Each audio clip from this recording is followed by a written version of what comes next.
Excusez si mon exposé risque d'être entrecoupé de tout, vous savez tous que je tousse, et provisoirement mon respect. D'autre part, je sens que je vais pouvoir parler. Et d'autre part, je veux vous faire une confidence. Et comme vous le voyez, j'ai une page de notes devant moi. Et pourtant, depuis très très longtemps, je vais vous raconter pourquoi. J'ai pris la décision de ne jamais parler avec des notes devant moi. Très rapidement, c'était il y a longtemps, j'enseignais, et puis comme jeune professeur, j'ai eu à interroger, je me souviens, c'était une élève, en tout cas c'est un féminin.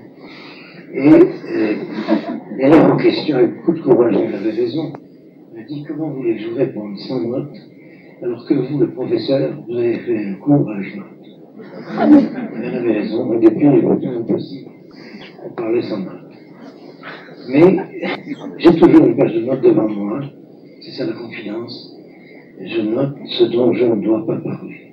Parce que, en général, les sujets qui se posent à nous, et c'est tellement vrai ce soir, notre histoire, sinon, il y a notre patrimoine, silence, énormément de références devraient être citées.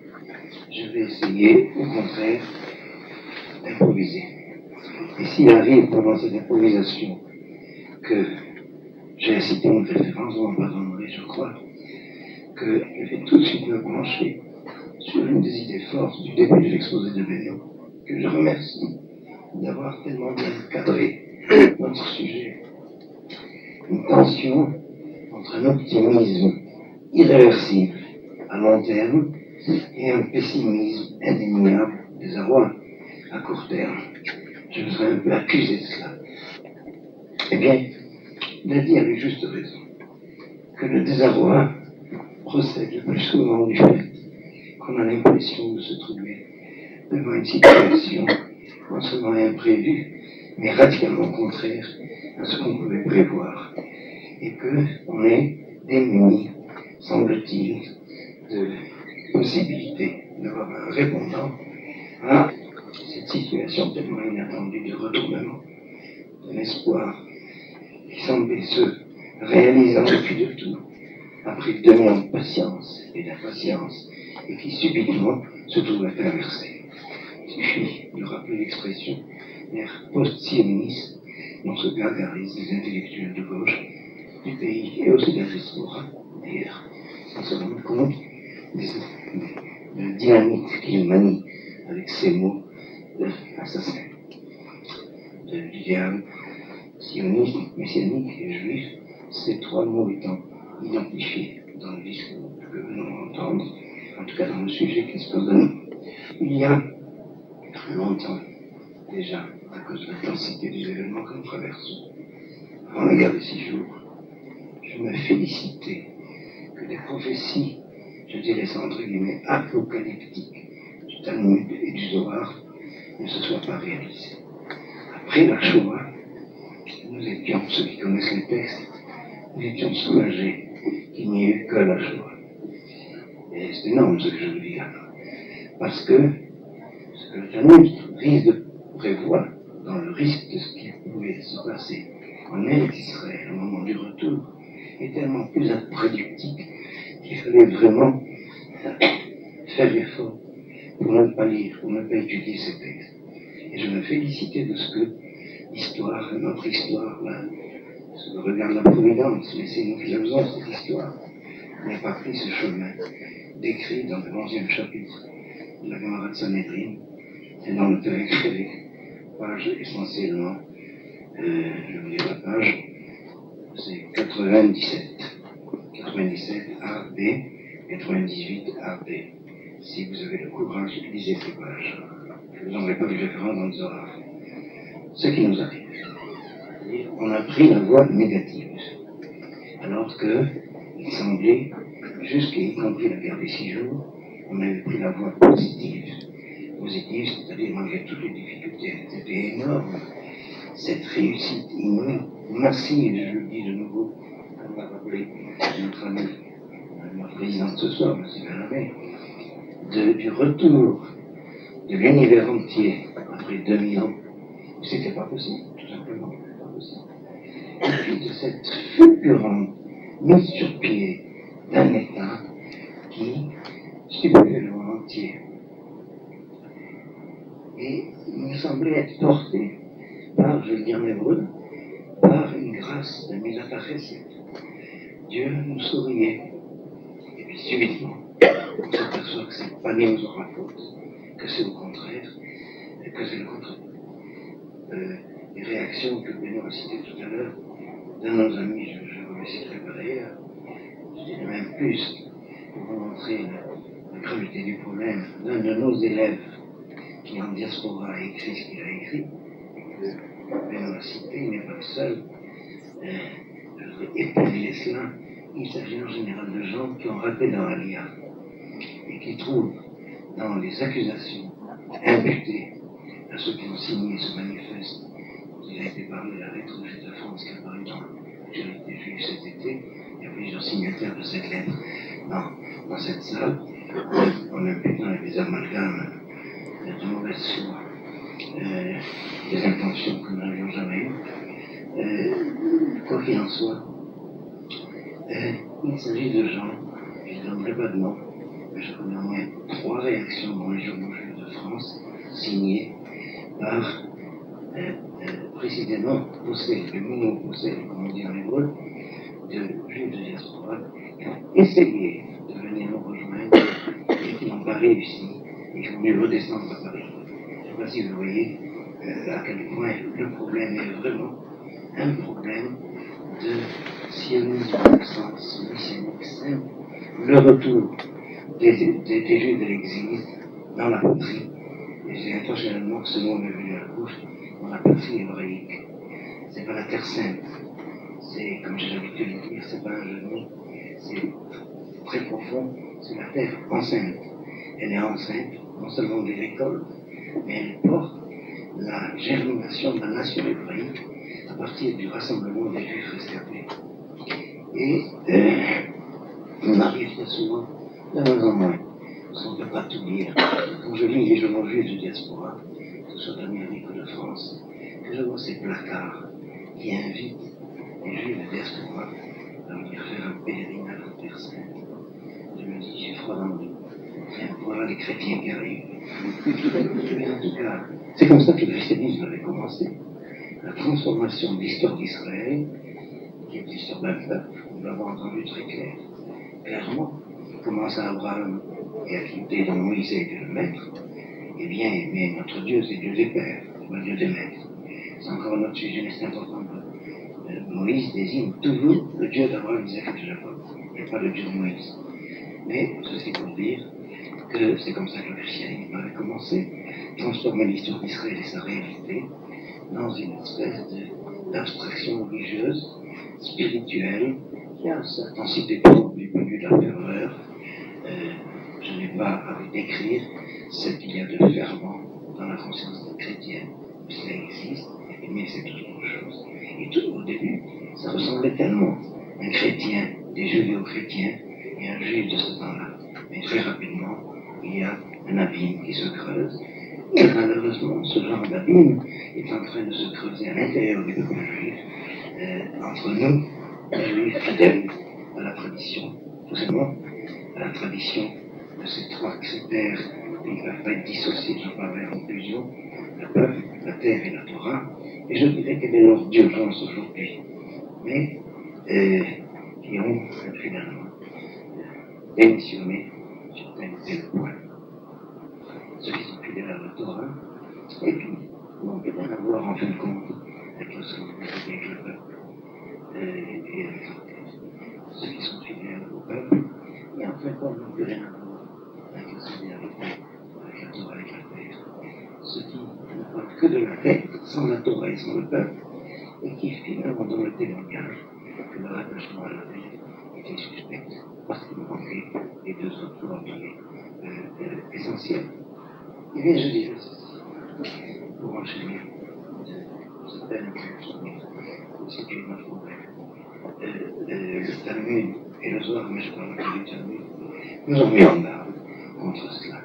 Cette situation que nous vivons, qui vient de nous être décrite, elle est désignée comme un risque. Jusqu'à la guerre des 6 jours, je me félicitais qu'il ne s'agissait qu'un risque dans la sagesse de notre mémoire. Mais depuis les événements d'une dizaine d'années, pas seulement des événements immédiatement contemporains, je crains qu'on soit rentré dans ces textes. J'ai dit depuis évidemment d'une dizaine d'années, parce que même lorsque les partis de droite étaient au pouvoir, on sentait bien qu'il y avait une sorte de fléchissement de la volonté de réaliser ce messianisme juif. Et le Likoud au pouvoir apparaît, les accords sociaux, par négativement, mais il n'a pas eu le courage de dire la vérité. C'est terrible. Et on ne peut pas être la terre et le pays de deux peuples ennemis, même lorsque l'un des deux veut faire la paix. Il s'agit de nous, les juifs, et que l'autre, ça a été très bien décrit, est resté l'ennemi quel que soit les camouflages. Je laisse écouter les analogies entre la situation que nous avons vécue comme nous étions la Deuxième Guerre mondiale, au début de la guerre mondiale, pendant la Shoah, immédiatement après la Shoah, et ce que nous vivons maintenant. C'est plus que des analogies. C'est l'histoire ne se répète jamais de la même manière. Mais c'est la même histoire. On parlera de tout à l'heure dans le débat. Pour dire ceci, on ne peut pas ne pas être frappé par le fait qu'il y a une sagesse de diagnostic du maître qui a été mise par écrit dans la tradition orale, mise par écrit, et d'une aveuglante précision. Lorsqu'on parle du messianisme juif, on ne peut pas ne pas s'apercevoir, tellement l'a signalé, qu'il y a deux dimensions, deux étages, deux perspectives, deux niveaux, si vous voulez. Il y a un niveau de messianisme national juif, et dont le slogan est le rassemblement des exilés.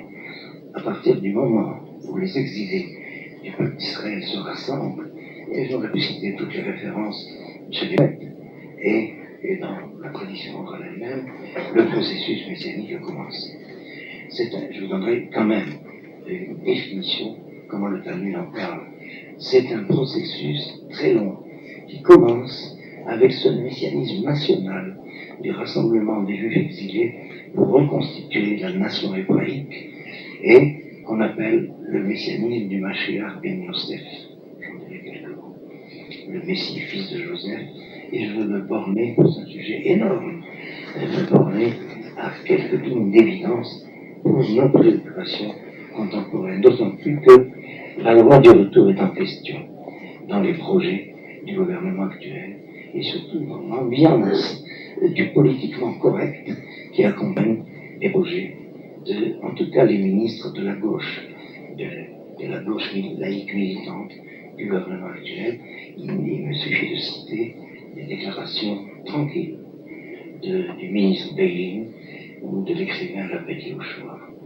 Ce matin, et je ne crois pas que ce soit une coïncidence, je suis dans mon courrier, le journal, très bien fabriqué d'ailleurs ce journal, qui s'appelle Information juive, et où il y a tout un dossier sur cette inquiétude, cette panique, je dirais, des juifs de diaspora, est-ce qu'Israël va nous lâcher?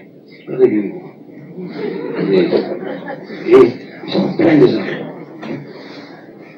Mais je pense qu'effectivement, la question se pose déjà. Est-ce que l'État d'Israël n'est pas en train d'envisager de mettre en question la loi du retour? Et pas seulement pour faire plaisir aux Arabes qui ne cessent de réclamer cela, mais parce qu'il y a en eux, précisément, chez ceux qui le réclament, qui le préparent, il y a en eux la mise en doute qu'il s'agisse vraiment de l'histoire du peuple juif, mais il s'agirait déjà de l'histoire d'une société de type cananéen, d'origine juive, et qui se coupe de tout ce qui fait le patrimoine commun entre Israéliens et Juifs jusqu'à notre temps. Or, je voudrais vous citer d'abord une référence là-dessus.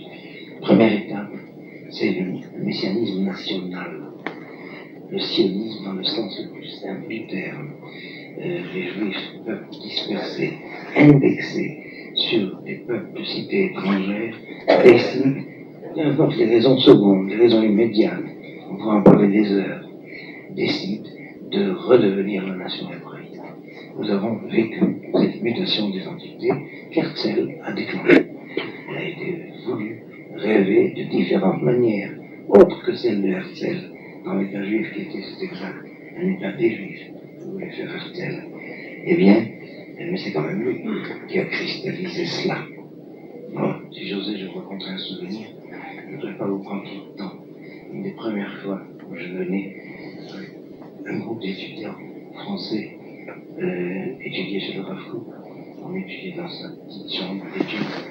Et sur le bahut, il y avait la photographie des grands de sa famille, des grands rabbins de sa famille, c'était impressionnant. Et puis au milieu, une photographie un peu plus grande d'Herzl. Et puis, j'attendais que je me manifeste. Et un jour, effectivement, il a surpris mon regard un peu interrogateur. Comment le Rav Kook a mis Herzl au milieu de ces rabbins prestigieux. Alors il m'a fait lire le mot Herzl en prononciation ashkénaze. Rabbanim Zichronam Libracha. Voilà, tout ce que eux espéraient est revenu, il l'a cristallisé. Et je raconte ça. Je pense que vous comprenez à quel point c'est très sérieux, cette anecdote. Mais il y a énormément de juifs qui sont imperméables à cela, des deux côtés. Et du côté des barbus, et du côté des non-barbus.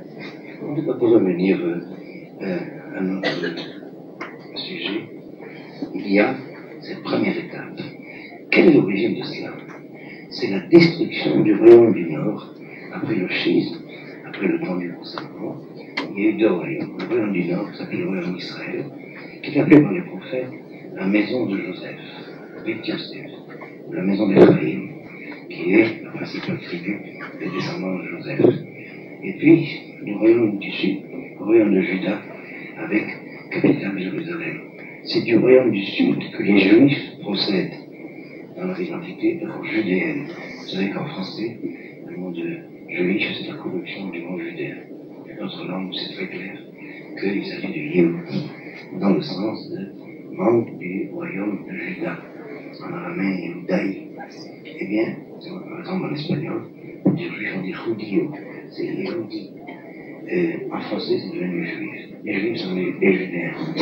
Et puis, le messianisme des judéens, cette espérance messianique hébraïque de la fin des temps, d'un monde vivable, pour ne pas dire plus, un monde tel que Dieu avait voulu le créer, mais il nous a demandé de le fabriquer, de le mériter en le construisant.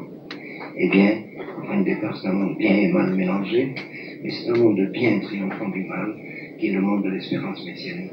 Alors, ce messianisme hébraïque, à ce messianisme hébraïque de la fin des temps de l'histoire, est venu s'ajouter un messianisme nationaliste chez les Judéens, dans la conscience des Judéens, de reconstitution de la nation hébraïque détruite lorsque le royaume du Nord, le royaume d'Israël, les 10 tribus perdues, a été détruit.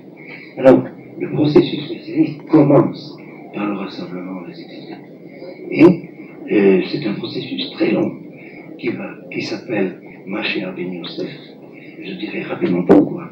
C'est Joseph qui est la figure du rassemblement des exilés. Et puis qui s'achève par Mashiach ben David, le deuxième messianique, à l'échelle universelle, la paix universelle et la résurrection des morts. Des choses inouïes que nous ne pouvons pas comprendre ni expliquer, pas plus que nous pouvions, avant 48, comprendre et expliquer comment les Juifs allaient se rassembler malgré le monde entier. Et c'est arrivé. Je pense que c'est suffisamment clair. Nous sommes des contemporains de quelque chose d'inouï qui s'est réalisé.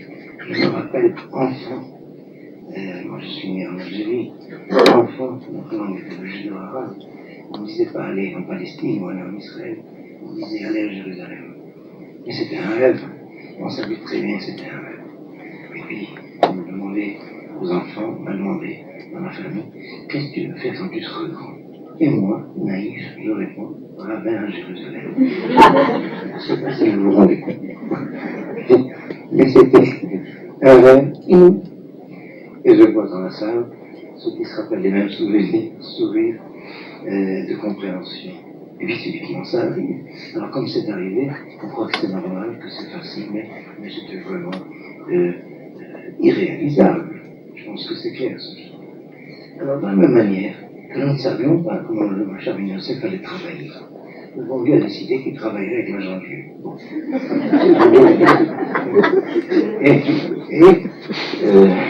Il y a un très grand livre, un des élèves du Grand de Villeneuve, qui s'appelle Collator, et qui est un des principaux élèves du Grand de Villeneuve, et qui est le rabbi de Louis Chiclot, et qui s'appelle le Collator, et qui parle de cela, en nous expliquant que le travail du Macher Ben Yosef, c'est la Aliyah. Mais qui a fait la Aliyah? Il y avait un système fondateur de l'Herzl. Et donc je crois qu'à partir de maintenant, les problèmes sont tellement urgents et, comment dire, paroxysme, comme on dit, mal, paroxysme, et bien, les problèmes sont tellement intenses qu'il faut quitter le stade de la langue de bois et dire les choses maintenant un chat. Eh bien, c'est le sionisme politique fondateur de notre État d'Israël, purement et simplement, qui réalise les objectifs du Mashiach ben Yosef, et je vous citerai la Gemara. Et c'est ce sionisme du Mashiach ben Yosef qui est en question depuis les élections de 92.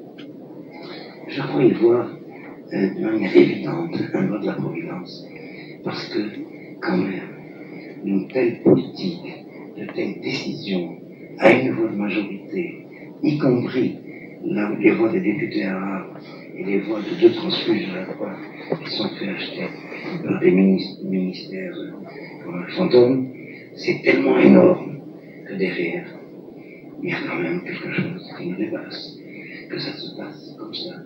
Il faut y passer, on va y passer, ça va nous coûter cher. Mais ce qu'il faut savoir, c'est que l'éventualité est prévue. Je vous citerai d'ailleurs tout à l'heure rapidement un certain nombre de références. Alors voilà ce qu'il faut savoir. Il y a un processus qui s'est déclenché par le rassemblement des exilés. Et c'est la réalité du rassemblement des exilés qui nous permet d'être optimistes à long terme. Je le dirais comme croyant. Si Dieu a commencé une mitzvah, qu'on a attendu 2000 ans, on peut compter sur lui pour qu'il aille zéro jusqu'à la fin. C'est sûr pour un croyant. Maintenant, il faut quand même aussi parler le langage de l'incroyant. Pour le juif incroyant qui croit dans son histoire, c'est l'histoire qui est le critère. Or, c'est tellement, je reprends encore le même mot, massif, qu'au bout de 2000 ans, ça se réalise, le rassemblement des exilés. C'est irréversible. Et c'est ni ni Anafet Yoshua qui vont mettre en question le retour des Juifs dans leur patrie. Je veux dire pourquoi. Parce que les Juifs reviennent malgré eux. Si c'était les Juifs qui décidaient de revenir, il y en a eu. C'est les pionniers, c'est les fers de lance, c'est les Chaloutzim. Mais ils étaient si peu nombreux. Ils sont si peu nombreux. Mais si c'était les Juifs qui voulaient revenir, alors on pourrait se dire, bon, c'est une œuvre humaine. Des gens qui ont une foi, l'espérance du retour, ils l'ont réalisé. Ça aura les avatars d'une œuvre humaine. Et c'est pas vrai. C'est pas les Juifs qui ont décidé de revenir. Je ne parle pas des fondateurs. Je parle des Juifs. C'est malgré eux que les Juifs sont revenus. Ça veut dire que c'est Dieu qui fait ça. Je ne sais pas si c'est clair. Et en tout cas, je reprends le langage immanence des non-croyants. Ça veut dire que l'histoire juive s'est remise en marche. Et c'est l'histoire d'un peuple qui est irréversible. Ça veut dire le rassemblement des exilés, même pour un non-croyant. C'est évidemment le point de départ d'une aventure qui arrivera jusqu'au bout. Et, je ne sais pas comment dire ça, c'était des plaques sionistes de la Jean-Jules il y a 40 ans. Il faut être mystique pour croire que... enfin, je me suis mal exprimé. Il faut être mystique pour croire que c'est les Juifs qui ont fait ça. C'est clair ce que je dis. Mystique dans le sens négatif. Je me rappelle une fois, j'étais sur une croisière, ça devait être le Negba qui est venu en Israël. Le Negba ou le Kedba. Vous savez, c'est une bateau avec un groupe d'étudiants, il y a très longtemps. Et puis il y avait aussi un groupe de chrétiens qui venaient en pèlerinage avec un aumônier. Nous sommes liés d'amitié sur le bateau. Dommage qu'on ait plus ces croisières-là, 6 jours en Méditerranée, passer de la diaspora à Israël, il faut faire le passage. Eh bien, c'est très agréable. Alors, il y a le curé qui m'a dit, c'est vrai, les promesses des prophètes se réalisent, le désert fleurit, les extraits se rassemblent. Mais pourquoi c'est des incroyants qui ont fait ça? Alors, évidemment, c'est une calomnie. Et si vous savez à quel point ces juifs laïcs qui ont fait le pays, qui ont fait le sionisme, sont plus croyants que nous. Parce qu'au moins, on a des raisons de croire. Et ils n'ont même pas de raison de croire. Ça veut dire que leur foi est plus profonde que la nôtre. C'est pas une blague. Il faut bien comprendre ça. La foi des pionniers du sionisme était beaucoup plus profonde que la foi des croyants. Parce qu'ils n'arrivaient même pas à mettre de la foi. Cette foi-là, ma foi, c'est une foi. Bref, c'est clair. Et alors, j'ai expliqué à mon grand collègue que c'est pour ça que nous sommes si tranquilles. Si c'était des croyants qui avaient fondé l'État d'Israël, on les a aidés. Les croyants ont aidé les laïcs. Ils ne croyaient pas que les laïcs étaient seuls. Il y avait des croyants avec eux.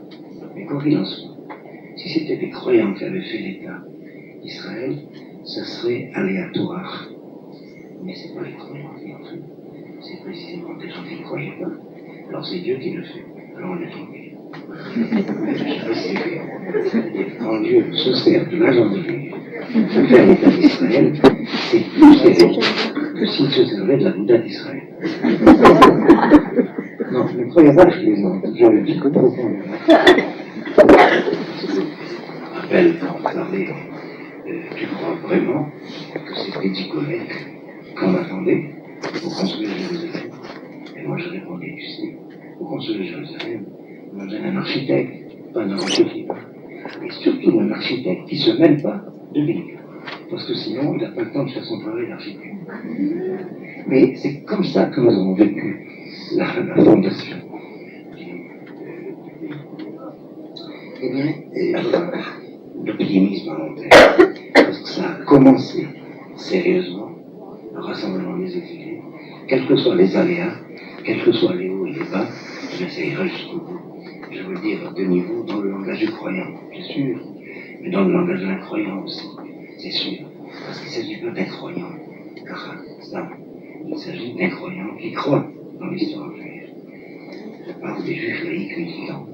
Eh bien, c'est eux qui sont en crise, c'est pas nous. Je pense que c'est clair.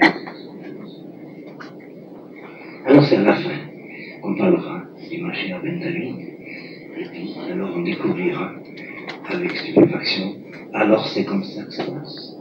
Qui peut expliquer la résurrection des morts, auquel Israël croit, et avec Israël, à travers Israël, tant de chrétiens et de musulmans?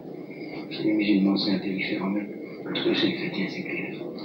Ils y croient comme c'est pas possible. Eh bien, qui peut expliquer ça? C'est le second préféré, d'ailleurs. Il y a un nombre de questions. On ressuscite à quel âge? Si on a été plusieurs fois marié avec quelle femme? Et des tas de questions. Des questions très sérieuses. C'est peut-être aussi pour les femmes qui ont eu plusieurs maris. Et on va choisir. Eh bien, court terme. Alors là, c'est la panique. Je ne voudrais pas vous donner des cauchemars. Quoique notre cauchemar, ça sert à vivre.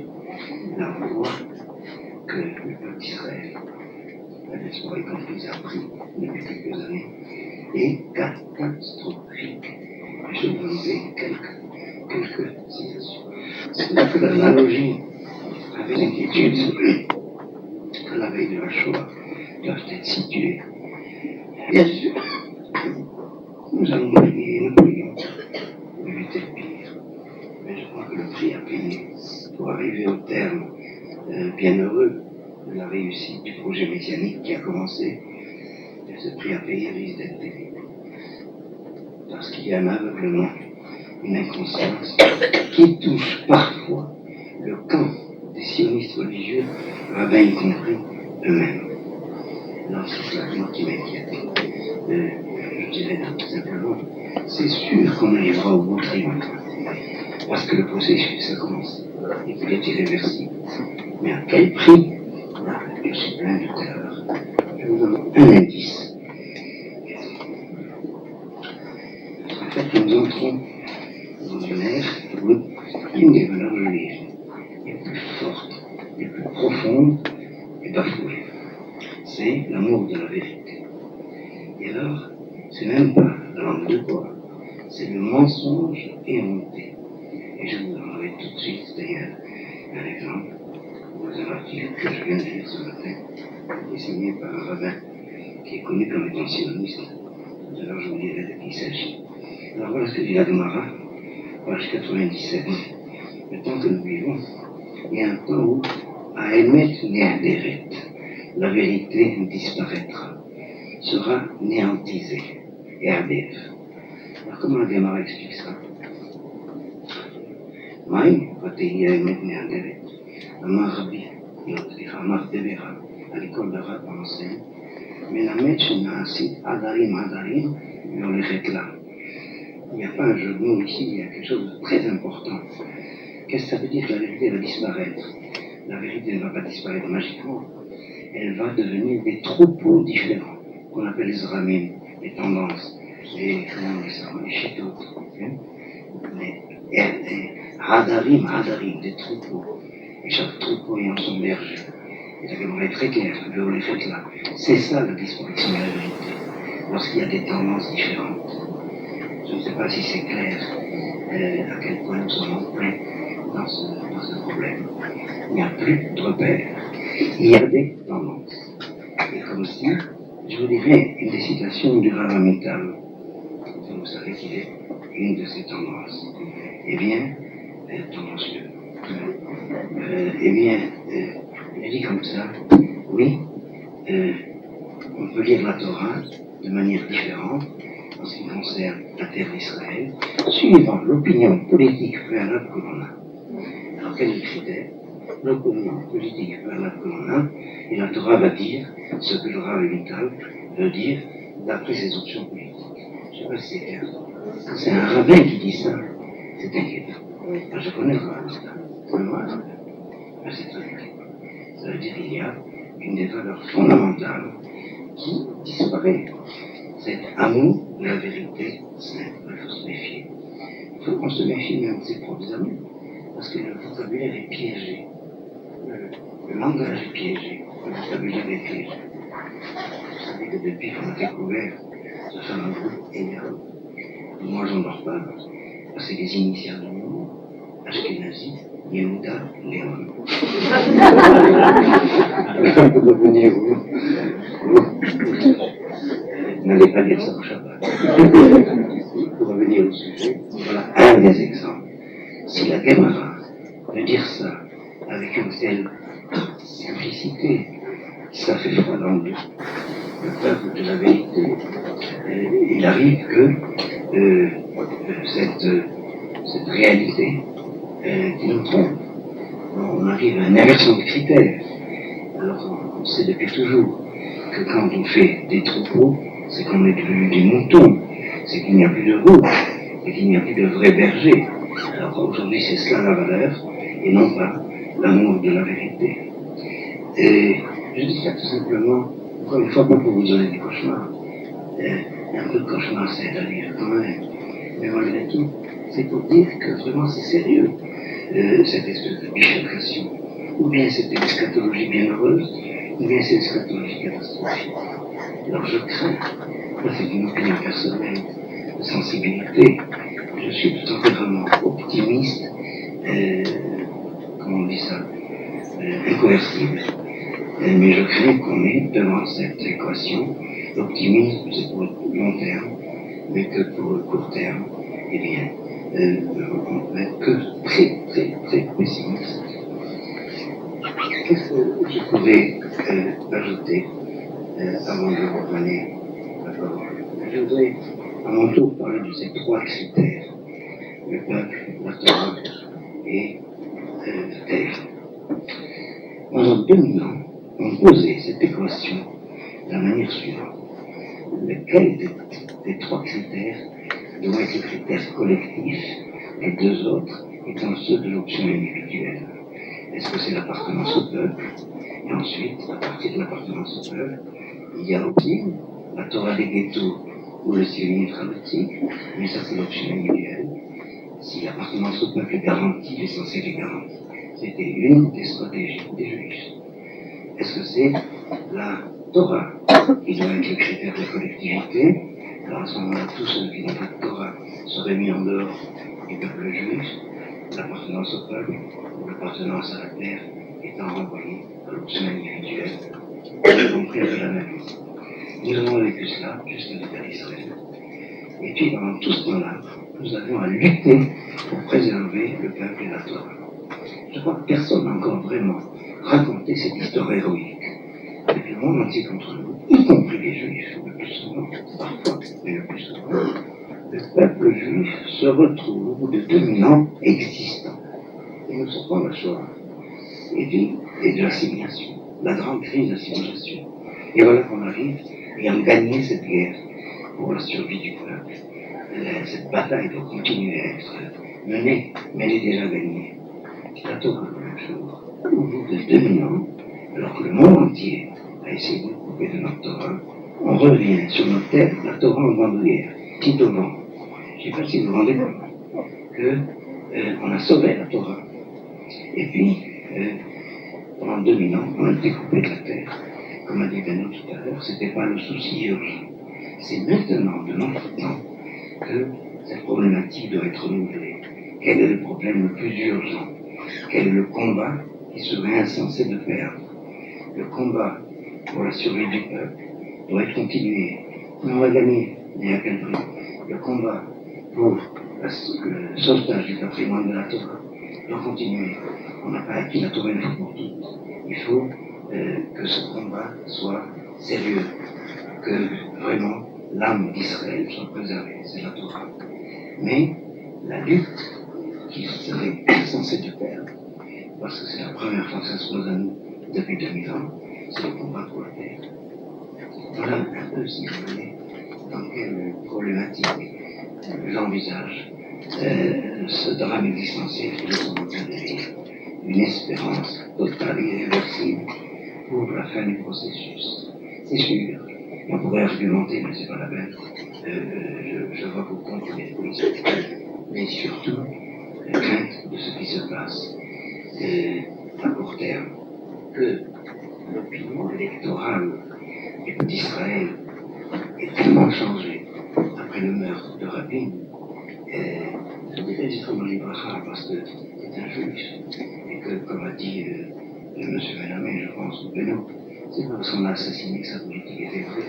Sa politique est désastreuse. Mais le fait qu'on l'ait assassiné, c'est tout désastreux. C'est notre problème. Que l'opinion électorale israélienne a tellement changé après ce mythe, je dirais ce mythe païen qui s'est passé au funérailles de Rabin. Les Français ont essayé d'imiter ça avec Mitterrand, mais ils n'ont pas réussi.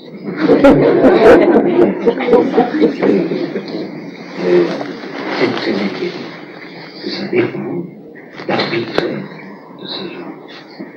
Et c'est pourquoi je suis pessimiste. Je vous lirai une seule citation pour marquer mon inquiétude. Il s'agit d'un article du Rav Aviner qui est apparu dans le Jeune Post de cette semaine. Je viens de recevoir ça ce matin. Et alors c'est très insidieux. Je vous dirais que Rav Aviner est un de mes élèves. Déjà en France, et ensuite il est venu à la Yeshiva du Rav Kook il y a très longtemps. Il s'appelait Langenwehr, et c'est un mari à la Yeshiva du Rav Kook qui s'est appelé Aviner. Et puis, on a cité l'article précédent, je l'avais convoqué dans mon bureau, et puis, je pensais à lire ce qu'il a écrit la semaine dernière, au début de son article de cette semaine, qui commence à faire Tchouva. Et je suis épouvanté. Voilà ce qu'il y a dans cet article. Le scandale minoritaire. D'abord, il tombe contre ce gouvernement qui se base sur les minorités arabes pour prendre des décisions pluraliotes, romaines. Fatidique. Non. Déterminant. Je ne peux pas dire crucial. Pour l'avenir d'Israël, et alors ce qu'il conseille, c'est très mal que comment pouvons-nous avoir besoin de soutien politique de ces minorités et par des minorités arabes. Au lieu de rechercher leur appui, le gouvernement doit s'efforcer de rassembler un maximum de suffrages autour de la politique qu'il a entreprise. Je ne sais pas si vous vous rendez compte. C'est-à-dire qu'il faut remettre les choses en ordre. Il nous faut une majorité juive pour de mêmes pays aux Arabes. C'est scandaleux que ce soit une majorité qui se base sur des voix. Alors, si on en arrive là, on se rend compte qu'effectivement, cette violence va se réaliser. Je me suis permis de citer Laurent Wagner parce que je me propose de le reconvoquer dans mon bureau. Mais parce que tout simplement, il a été un de mes élèves, donc j'ai droit. Mais il n'est pas le seul. Et il y a ce cancer de désarroi qui a été décrit ce soir, qui touche précisément ce qui devrait être les porte-paroles de la vérité de la Torah. C'est énorme ce qui est en train de se passer. Il y a une sorte de démission du peuple juif quant à la terre, qui ressemble beaucoup de toute proportion gardée à l'assimilation des juifs quant au peuple, ou à la conversion des juifs à une autre religion quant à la Torah. Et très souvent, il y a les clercs en tête.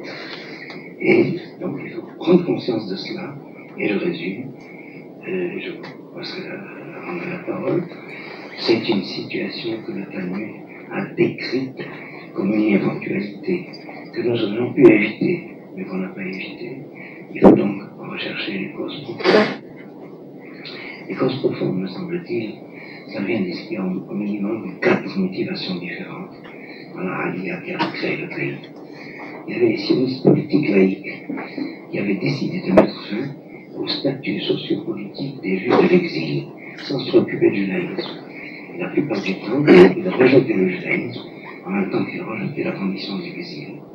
Et nous sommes encore à vivre les conséquences de cette prise de position des fondateurs du mouvement sioniste politique laïque. Mais c'est à lui qu'on doit l'État. La deuxième partie des motivations de la guerre, c'est les sionistes religieux. C'est ceux qui sont venus en Israël redevenir hébreux pour être vraiment juifs. Tout le contraire. Aujourd'hui, ces contradictions se dévoilent. La troisième tendance, c'est les Haredim, ceux qui ne participent pas au projet sioniste, mais qui vivent en Eretz Israël grâce à l'État sioniste dont ils contestent la légitimité religieuse pour pouvoir vivre en terre sainte. Et ils ont un poids de fléau de la balance électorale, fléau dans son sens saint, chaque fois qu'il y a une élection coraliste. Et puis, il y a toute une partie de juifs qui sont là, parce qu'ils sont là, ça a été dit, sans aucune motivation idéologique, qui ressemble de près ou de trop à quelque sionisme que ce soit. Ni d'avant-sionisme, ni de pendant-sionisme, ni de l'ère post-sioniste. C'est des juifs cosmopolites, même en hébreu. Ils ont le pouvoir. Et c'est actuellement cette tendance des juifs cosmopolites qui met en question le messianisme du sionisme. Voilà, je crois que j'ai dit l'essentiel de ce que je pouvais indiquer comme très brièvement. J'avais énormément de références à ne pas citer pour introduire ce débat. Et j'en arrive à la deuxième résumé, c'est que ça va nous conforter à faire passer dans l'immédiat, dans l'inquiétude de l'immédiat, l'optimisme du long terme. Je vais vous dire, je connaissais ces textes avant d'avoir des enfants, et j'ai eu des enfants. Ça veut dire qu'on peut connaître ces textes et avoir des enfants. C'est ça l'optimisme juif.